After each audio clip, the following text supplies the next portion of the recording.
We're going north of the state line right now, and with me I have the head baseball coach at Janesville, Craig, Victor Herbst. They will be playing in the Division I state finals. And first of all, Coach, congratulations. You win 2 big games yesterday, and tomorrow you'll play Kimberly. Yeah, thank you. Thank you very much. Yesterday was quite a grind. You got to win 2 games now in Division I state tourney. We won our first one in the morning. It took us a while to get going. The second game we really put together against the Commonwealth. You know, when you look at that, when you play 2 games, and you guys have played double headers before, but you have a long wait in between and those type of things. How did you get the kids settled down after the first game?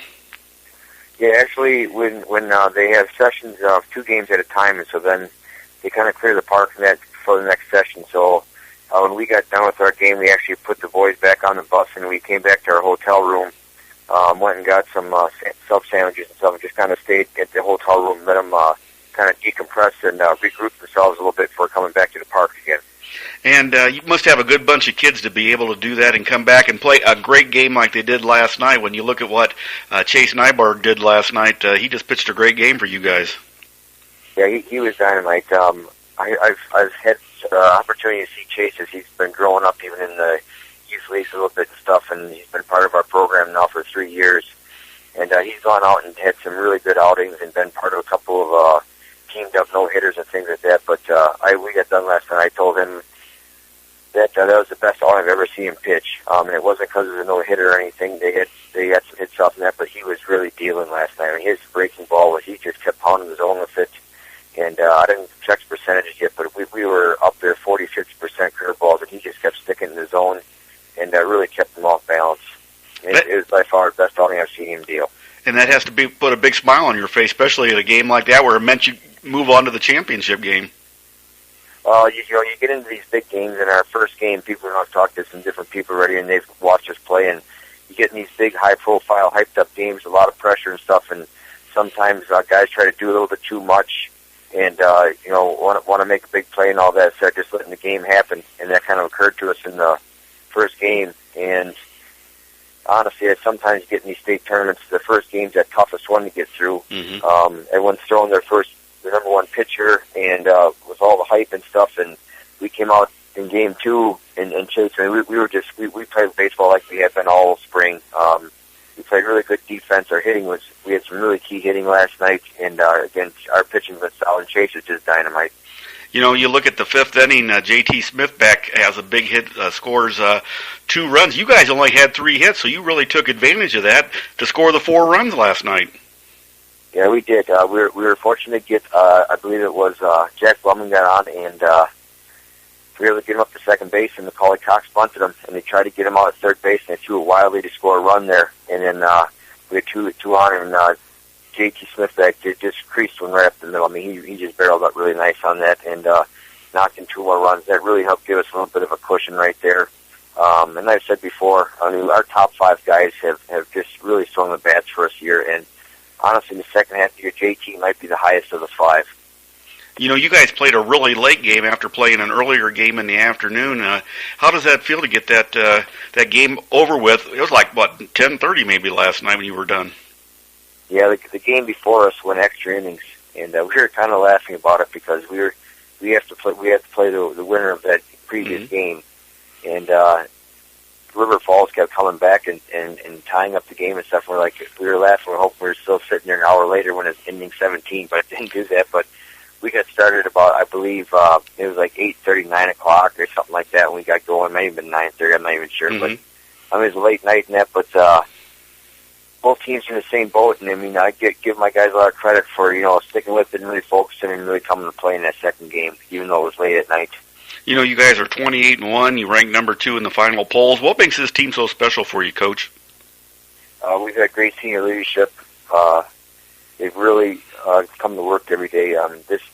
We've mentioned in our papers before back home that that this is by far the hardest work we've had in a while, and they come to work every day and they want to try to get themselves better. They look out for each other a lot. They really try to get behind each other's backs and stuff for playing games and that when things don't go right. And that kind of stuff goes a long way in your success, and it's really carried through for us. Pitching-wise, you're coming back tomorrow to play that championship game at 6 o'clock. How does the pitching look, and would you like a day or so of rain maybe if that would pop up? Would that hurt your feelings? Well, honestly, no. Our top two guys, again, we're dynamite, but Kimberly's got a couple of kids that are really good, too, and I think we've got great pitching depth. And going into this last game, Evan Spry's pitched a bunch of innings for us. Nick Kramer has, Jack Blumgren, and Nick Blumgren. So, I mean, our numbers 2, 3, 4, and 5, and 6, those guys, until we get on the hill, or I'm sorry, like 3, 4, 5, and 6, Jason's probably number 2. We get into a game against other teams, guys down the line like that, and I think we have a good chance to compete, and those guys are going to keep us in the game, and we use it wherever we have to, who's ever sharpened on and thrown, and hopefully they can get us through it tomorrow.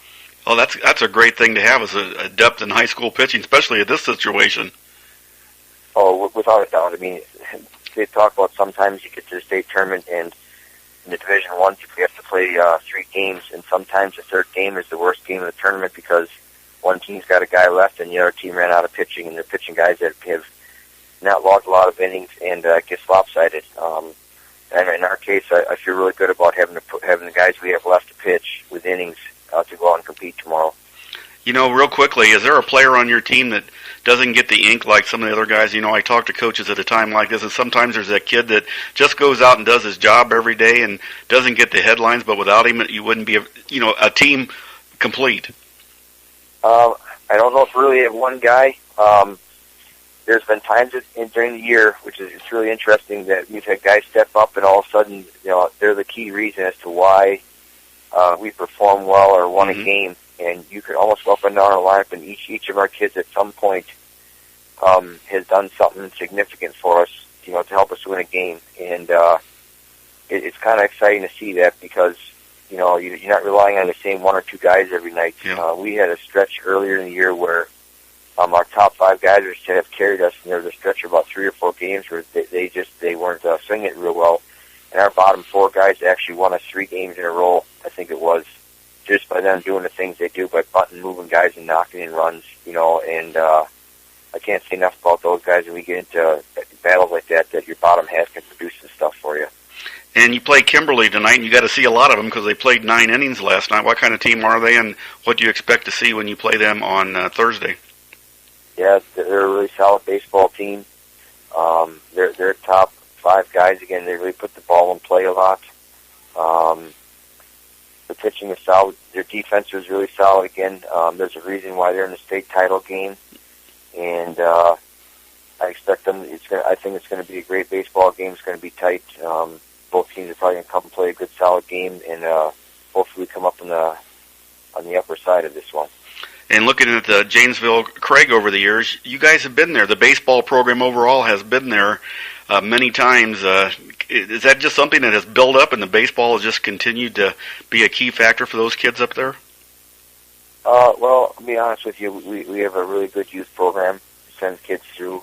Janesville has been a baseball junkie town. We have a lot of people that like to coach it at different levels, be around it, know the game real well. And as the kids come through, you just keep working at your game, and just trying to keep developing kids. And it's kind of one of those things where success breeds success once in a while. And when you do that, there's kids that see that, and they want to be part of that as they're growing up. And the thing you can instill is doing hard work, and keep working at your game to when you get there so you're ready to go. And that's been a real, addition to our program at Craig. And Parker as well has had great success the last couple of years. And hopefully we can continue the tradition going forward from here. When you look at it, you win your conference this year, and now possibly Thursday night you'll be putting the cherry on the top of a state championship. What would that mean to your kids to win it all this year? Well, I mean, that's the ultimate goal. I mean, there's not I'll just use baseball. There's not a baseball team in the state of Wisconsin when you start the season don't want to not win a state title. And you hope for it, and you practice for it, and you try to get there in that. But we actually have a legit chance for sitting there with 1 game to go. And it's kind of all those things that after you put in all the hard work and all the time to actually come out and get that thing is going to be just amazing feeling for the kids when they hopefully get it on Thursday.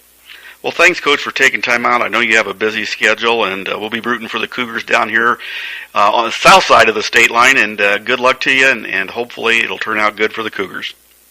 Thank you very much. Thanks for having me on. We've been talking to Janesville Craig head baseball coach Victor Herbst about their chance of winning the Division I Wisconsin State Championship tomorrow against Kimberly at 6 p.m. For the StatelineSportsHub.com, I'm Dave Schmidt.